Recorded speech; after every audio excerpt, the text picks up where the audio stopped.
नमस्कार दोस्तों, स्वागत है आपका इस चैनल पर जहां हम आपके लिए इतिहास, ज्ञान और प्रेरणादायक कहानियां लेकर आते हैं। आज की वीडियो में हम आपको एक ऐसी कहानी सुनाने जा रहे हैं जो न केवल आपके मन को शांति देगी बल्कि जीवन की समस्याओं से जूझने का सही तरीका भी सिखाएगी। यह कहानी है महान संत गौतम बुद्ध की शिक्षाओं की, जो एक निराश और दुखी व्यक्ति को उसके जीवन की समस्याओं से मुक्त करने का मार्ग दिखाते हैं।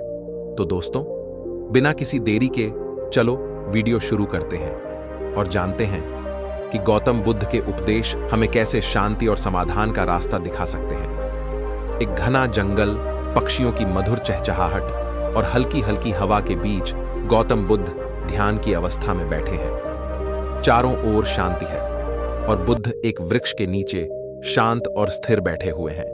उनके चेहरे पर एक गहरी शांति और करुणा झलक रही है।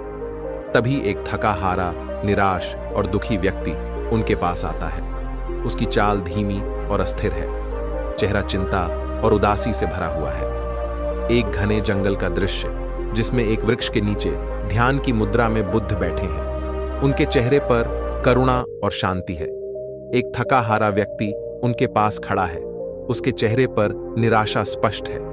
वह व्यक्ति बुद्ध के सामने झुकता है और कहता है, हे प्रभु, मैं बहुत परेशान हूं। मेरी जिंदगी में दुख ही दुख है, हर ओर निराशा है। मेरी समस्याओं का कोई अंत नहीं है। मुझे समझ नहीं आता कि मैं क्या करूं, किससे सलाह लूं। कृपया मुझे मार्ग दिखाइए। बुद्ध ने आंखें खोली और बड़ी शांत और मृदुल आवाज में कहा, प्रिय वत्स, बैठो।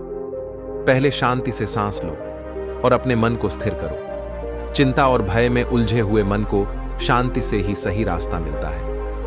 व्यक्ति बुद्ध के सामने झुका हुआ है। उसके चेहरे पर निराशा और दुख की भावनाएं स्पष्ट हैं। बुद्ध की आंखें खुली हुई हैं और वे मृदुता से उसकी ओर देख रहे हैं। व्यक्ति बैठ जाता है और गहरी सांसें लेने की कोशिश करता है।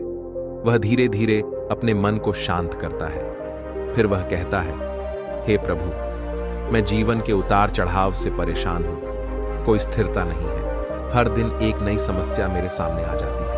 मैं इन समस्याओं से भागना चाहता हूं, पर भागने का कोई रास्ता नहीं है। बुद्ध ने मुस्कुराते हुए कहा, वत्स, जीवन की समस्याएं समुद्र की लहरों की तरह हैं। एक लहर आती है और चली जाती है, परंतु समुद्र तो वहीं रहता है। तुम्हारी समस्याएं भी ऐसे ही हैं, वे आती हैं और चली जाती हैं। यह समझना महत्वपूर्ण है कि समस्याएं स्थायी नहीं हैं और उनका सामना करने से ही समाधान मिलता है।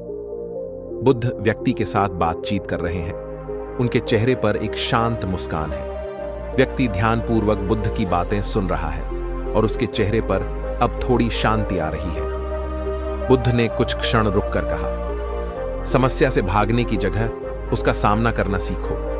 हर समस्या तुम्हारे मन की ही उपज है। जब तक तुम अपने मन को स्थिर नहीं करोगे, तब तक समस्याएं तुम्हें परेशान करती रहेंगी।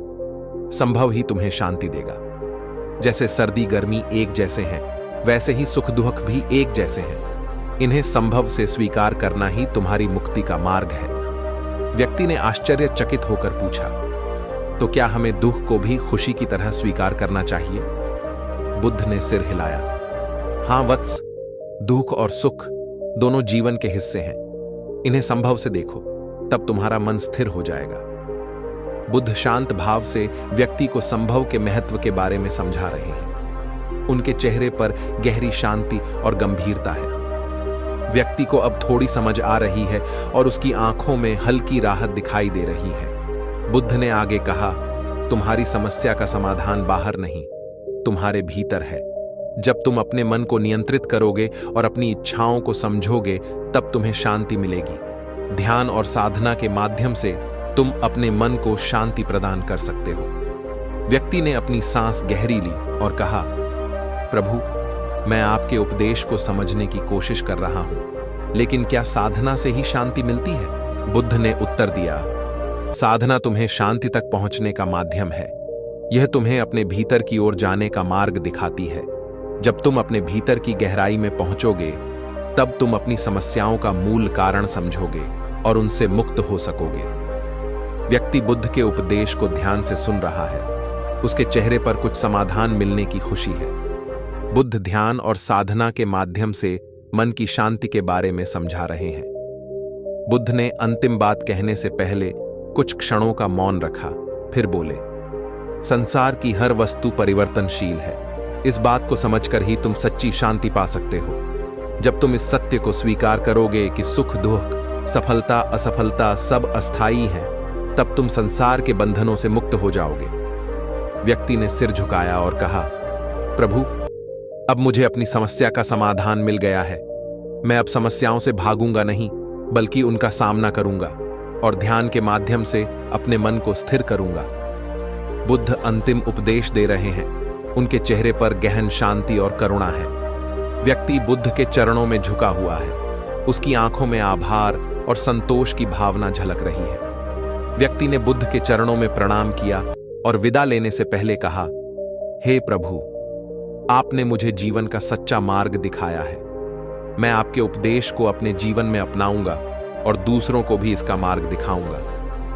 बुद्ध ने उसे आशीर्वाद दिया और कहा, वत्स, सच्चा ज्ञान वही है जो दूसरों के साथ साझा किया जाए। जाओ और जीवन में संभाव और शांति के मार्ग पर चलो।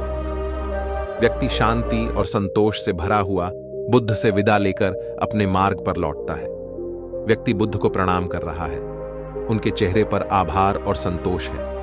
बुद्ध उसे आशीर्वाद दे रहे हैं। उनके चेहरे पर करुणा और शांति है। इस कहानी के माध्यम से गौतम बुद्ध ने यह सिखाया कि जीवन की समस्याओं का सामना शांति, संभाव और आत्मनियंत्रण के साथ करना चाहिए। समस्याएं जीवन का हिस्सा हैं, लेकिन सही दृष्टिकोण से उनका समाधान पाया जा सकता है। ध्यान और साधना के माध्यम से व्यक्ति अपने भीतर की शांति को पा सकता है, जो हर समस्या का समाधान है।